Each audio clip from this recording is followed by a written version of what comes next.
Hello everyone. In this video, I'll show you how to fix the Discord installation failed error on Windows. The first thing you should do is completely close Discord. Right-click the taskbar and open Task Manager. If you see any Discord processes running, select each one and click End Task. This makes sure no Discord files are being used in the background. Next, remove the old Discord files. Press Windows+R, type %appdata%, and press Enter. Find the Discord folder and delete it.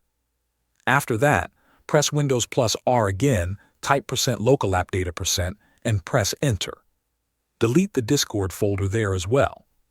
Removing these leftover files helps fix installation problems caused by corrupted data. If you're connected to a VPN, disconnect it for now.